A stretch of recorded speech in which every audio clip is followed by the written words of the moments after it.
They don't want what we know out there. You'll never get this on CNBC. But our school system will never tell us that, because they're part of the process. Fake money, fake teachers, fake assets. I know the game of the rich. My rich dad taught me. You know it because you're the banker. The bankers and the rich play is different than what they teach you in school. All over the world, what does school teach you about money? And the answer is nothing. And that's not a mistake. That's not an accident.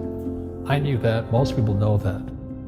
The way to keep the poor and middle class working hard is never teach them what the rich know. So if you read Rich Dad, Poor Dad, which came out in 1997, it's what the rich teach their kids about money, the poor and middle class do not.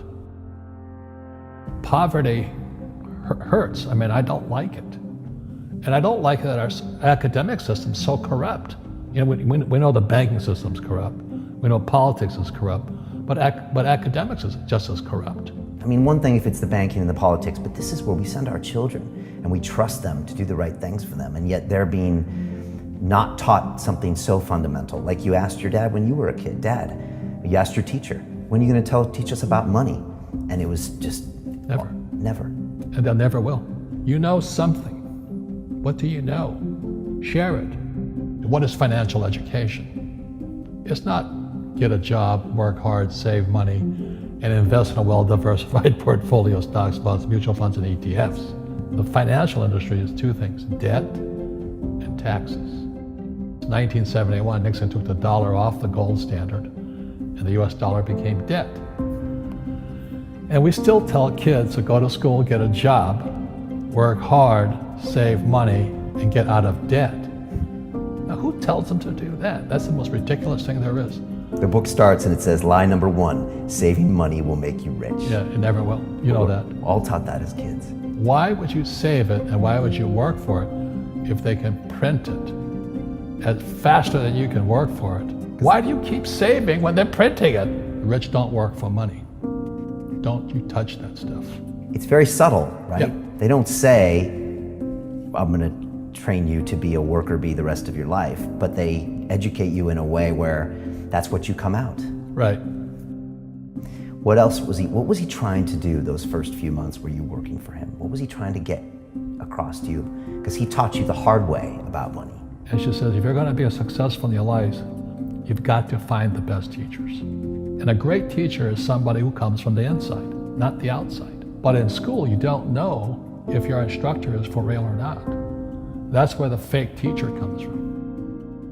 I said, I want you to teach me about money. So he said, why should I teach you? He said, but if I teach you, you work for me for free. And I said, why for free? And my poor dad went nuts. He says, because if I pay you, you think like an employee. Your brain will change. If you learn never to work for money, you'll be a rich man. And this is powerful. Once you give someone a paycheck, their brain turns off. Correct. Because it's... And then the promise of a pension. Right. And job security. Which is kind of a paycheck in disguise. Correct. After you stop working. Give the man a fish, eats for the day, teach him to fish, eats for a lifetime. And most poor people confuse assets for liabilities. They think their home is an asset, it's actually a liability. Right. An asset is a noun, like a house. Cash flow is a verb. So to understand if it's an asset or liability, it takes a noun plus verb. So if the cash is flowing out of your pocket, it's a liability. If the cash is flowing into your pocket, asset, verb, it's an asset. So I own 7,000 rental properties. Those are assets. Every month, the cash flows in. Whereas many people have the big house on the hill and the cash is flowing out. Right. And they're going broke. Right, it's like a frame of mind. The other thing the poor don't understand is the number one expense for most people is taxes. And yet we don't even see it. Isn't that weird? You walk around and you look at the paycheck and say, that doesn't seem right, and you don't realize that the government's got a huge hand in your pocket and you are doing nothing to minimize that. Again, this is what's very different about the rich and the poor. The rich don't work for money. His number one expense is tax. See, there's three kinds of income: earned, portfolio, passive. So earned income is if I get a job, that's earned income. If I'm a doctor or a programmer, that's earned income because I'm working for it. If I buy, let's say, Apple for $10 and I sell it for 20, that's portfolio income, capital gains. Yeah. But passive income, which is cash flow, is never taxed. And so these guys are screaming right now in America, tax the rich. I said, good luck. Because most of the guys complaining, they don't know there's three kinds of income. And the rich don't have jobs anyway. They have assets. And so the average schmo out there, poor guy, sent the kid to school. They don't learn this. You see, very few people will buy what I do, make $1 million and pay zero tax. And my rich dad taught me that playing Monopoly. That's how it started. 4 greenhouses, 1 red hotel. Or the McDonald's formula. I write about it here. McDonald's, Ray Kroc. Yeah. McDonald's is in the real estate business. So they sell hamburgers, but they buy real estate, so they pay no taxes. This guy Bezos, he's $16 billion. How much tax did they pay on that $16 billion? Zero. And that's all legal. Anyone can do it. Everybody can do it. But most people lack the education. So once you learn how to use debt as money, you can never say, I can't afford it. You see, because the banks will give you, so the banks, after the crash of 2008, the banks gave me $300 million tax-free.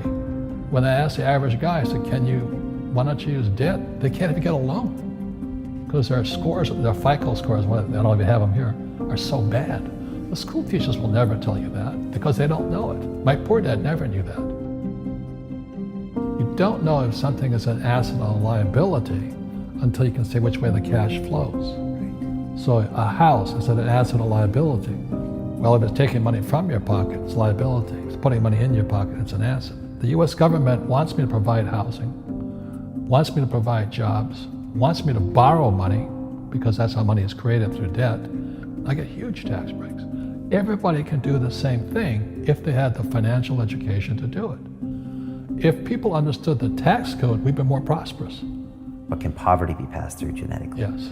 Because it's some type of way of thinking. It's an attitude. An attitude. It's very simple. When people ask me, how do I stop it? I just say, never say, I can't afford it. Ask yourself, how can I? The reason I have so much money is because I don't say I can't do it. I just go, how can I do it? And I just go and do it. I make a lot of mistakes, but that's how I learn. How can I? The poor people, like my poor dad, always said, I can't afford it. Do you think I'm made of money? I'm a school teacher. I can't do that. And I picked that up. And my rich dad never said those words. So when I meet poor people, they use the words I can't a lot. So the people that say, I can't afford it, I can't do this, I can't get to college, the rich are evil, I choose not to participate in that. And that's one thing people could change today. Correct. Right now is that dialogue in their head. Stop saying the word can't. I can't. Right. So how can I? How can I? Especially as in, I can't afford it, how can I afford that? Right.